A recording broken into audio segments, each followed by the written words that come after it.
भक्तों, जय श्री कृष्णा, जय श्री हरि। बोलिए श्री लक्ष्मी नारायण भगवान की जय। आइए, पुण्यमयी एकादशी तिथि कैसे उत्पन्न हुई, इस संसार में क्यों पवित्र मानी गई तथा देवताओं को कैसे प्रिय हुई, इस सभी का वृत्तांत आप लोगों के समक्ष किया जा रहा है। ध्यानपूर्वक सुने, वे प्रार्थना करें। भगवान बोले, हे कुंती नंदन, प्राचीन समय की बात है। सतयुग में मूर नामक दानव रहता था। वह बड़ा ही अद्भुत, अत्यंत रौद्र तथा संपूर्ण देवताओं के लिए भयंकर था। उस काल रूपधारी दुरात्मा महासुर ने इंद्र को भी जीत लिया था। संपूर्ण देवता उससे परास्त होकर स्वर्ग से निकाले जा चुके थे और शंकित तथा भयभीत होकर पृथ्वी पर विचरा करते थे। एक दिन सब देवता महादेव जी के पास गए। वहां इंद्र ने भगवान शिव के आगे सारा वृतांत कह सुनाया। इंद्र बोले, हे महेश्वर, ये देवता स्वर्गलोक से भ्रष्ट होकर पृथ्वी पर विचर कर रहे हैं। मनुष्य में रहकर इनकी शोभा नहीं होती। देव, कोई उपाय बतलाइए। देवता किसका सहारा लें? महादेव जी ने कहा, हे देवराज, जहाँ सबको शरण देने वाले, सबकी रक्षा में तत्पर रहने वाले जगत के स्वामी भगवान गरुड़ ध्वज विराजमान है, वहाँ जाओ। वे तुम लोगों की रक्षा करेंगे। भगवान श्री कृष्ण कहते हैं, हे युधिष्ठिर, महादेव जी की बात सुनकर परम बुद्धिमान देवराज इंद्र संपूर्ण देवताओं के साथ वहाँ गए। भगवान गदाधर क्षीर सागर के जल में सो रहे थे। उनका दर्शन करके इंद्र ने हाथ जोड़कर स्तुति आरंभ की।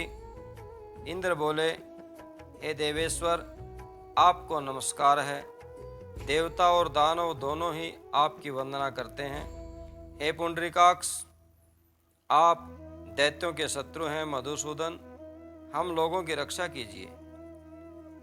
हे जगन्नाथ, संपूर्ण देवता मूर नामक दानव से भयभीत होकर आपके शरण में आए हैं। हे भगत वत्सल, हमें बचाइए। हे देवेश्वर, हमें बचाइए। हे जनार्दन, हमारी रक्षा कीजिए, रक्षा कीजिए। दानवों का विनाश करने वाले कमल नयन, हमारी रक्षा कीजिए। हे प्रभु, हम सब लोग आपके समीप आए हैं, आपकी ही शरण में आ पड़े हैं। हे भगवान, शरण में आए हुए देवताओं की सहायता कीजिए। हे देव, आप ही पति, आप ही मति, आप ही कर्ता और आप ही कारण हैं। आप ही सब लोगों की माता और आप ही इस जगत के पिता हैं। हे भगवान, हे देवेश्वर, हे शरणागत वत्सल भगवान, देवता भयभीत होकर आपकी शरण में आए हैं। हे प्रभु, अत्यंत उग्र स्वभाव वाले महाबली मूर नामक दैत्य ने संपूर्ण देवताओं को जीतकर इन्हें स्वर्ग से निकाल दिया है।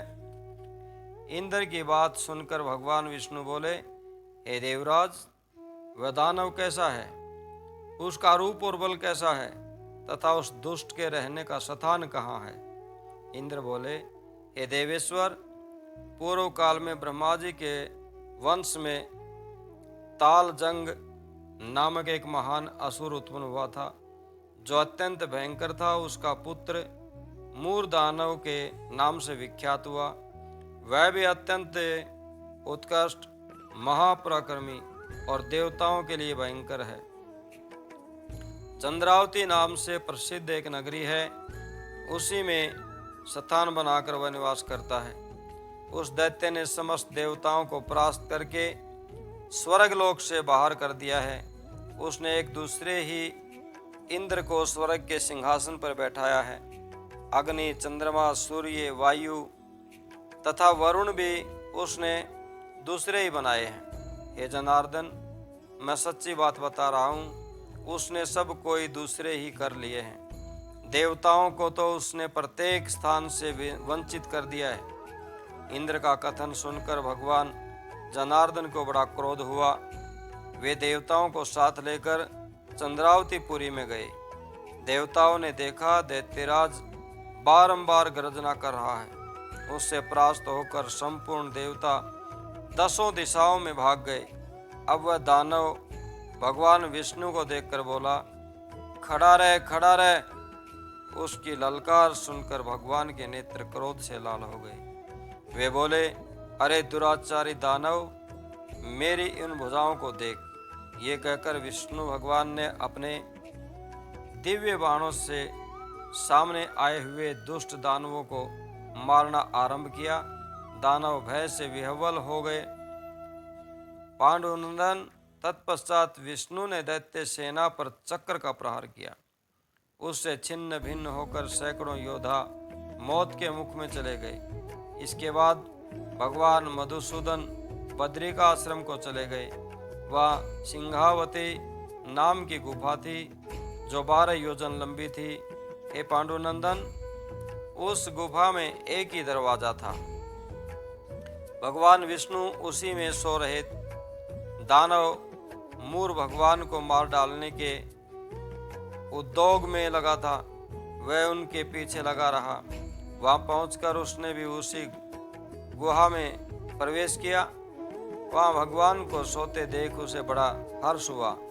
उसने सोचा, ये दानवों को भय देने वाला देवता है, अतः निस्संदेह इसे मार डालूंगा। हे युधिष्ठिर, दानव के इस प्रकार विचार करते ही भगवान विष्णु के शरीर से एक कन्या प्रकट हुई, जो बड़ी ही रूपवती, सौभाग्यशालिनी तथा दिव्य अस्त्र शस्त्रों से युक्त थी। वह भगवान के तेज से अंश से उत्पन्न हुई थी। उसका बल और पराक्रम महान था। हे युधिष्ठिर, दानवराज मूर ने उस कन्या को देखा।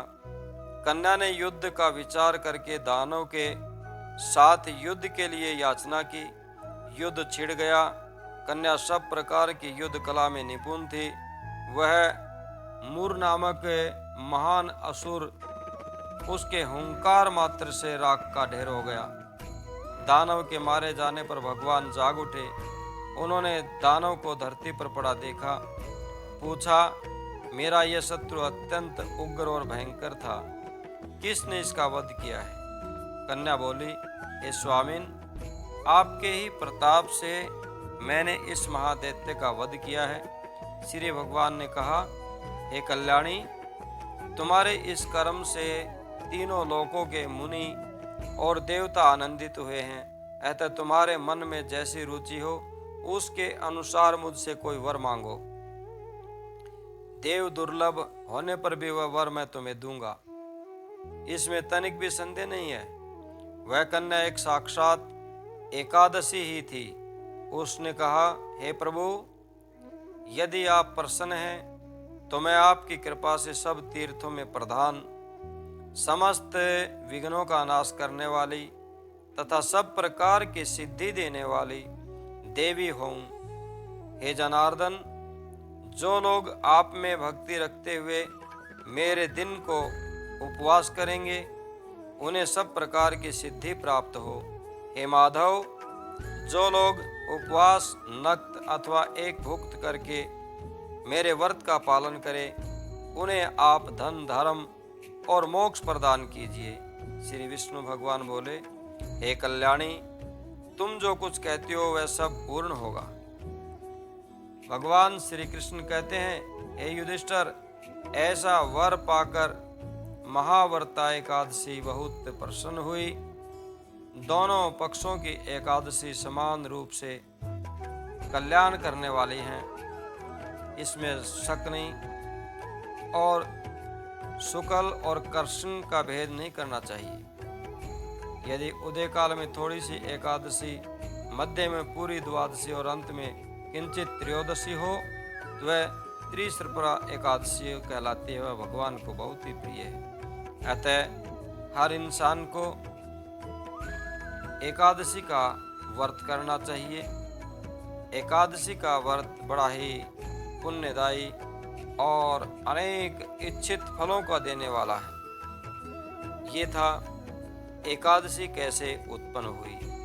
आपको ये कथा अच्छी लगे, भगवान श्री कृष्ण के प्यारे भक्त होने के नाते, तो इसे लाइक और सब्सक्राइब कीजिए और इस ज्ञान को बांटने के लिए अपने दोस्तों में, भक्तों में इसको शेयर कीजिए।